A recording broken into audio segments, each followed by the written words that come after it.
சிம்பு பிரச்சனையில் விஷாலை இழுத்த கி. வீரலட்சுமி. சிம்பு எழுதி பாடிய ஆபாச பீப் சாங்கிற்கு எதிர்ப்புகள் வலுத்துள்ள நிலையில் நீதிமன்றங்களிலும் வழக்குகள் பதிவாகி இருக்கிறது. இந்த நிலையில் சிம்பு தலைமறைவானதாகவும் போலீசார் அவரை தேடி வருவதாகவும் செய்திகள் வெளியாகின. அதையடுத்து சிம்புவின் தாயார் உஷா ராஜேந்தர், சிம்புவை எந்த போலீசில் ஒப்படைக்க வேண்டும் என்று சொன்னாலும் நானே ஒப்படைக்கிறேன், அவர் எங்கும் பயந்து ஓடவில்லை. இந்த பிரச்சனையினால் எங்கள் குடும்பமே மன உளைச்சலில் இருக்கிறது. நாங்கள் தமிழ்நாட்டை காலி செய்ய போகிறோம் என்று கண்ணீர் மல்க ஒரு வீடியோ வெளியிட்டார். அதையடுத்து சரத்குமார், ராதிகா போன்றோர்களும் சிம்பு மன்னிக்க முடியாத தவறு ஒன்றும் செய்துவிடவில்லை என்று அறிக்கை வெளியிட்டனர்.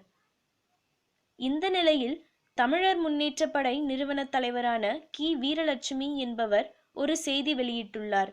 அதில் தமிழ் சினிமாவில் தனக்கென்று ஒரு அடையாளத்துடன் வாழ்ந்து வரும் டி. ராஜேந்தரின் மகன் சிம்புவை நோக்கி பாயும் சட்டம் ஆந்திராவை பூர்வீகமாக கொண்ட நடிகர் விஷால் தாழ்த்தப்பட்ட மக்களை கொச்சைப்படுத்தி பேசிய போது ஏன் பாயவில்லை என்று கேள்வி எழுப்பியுள்ளார்.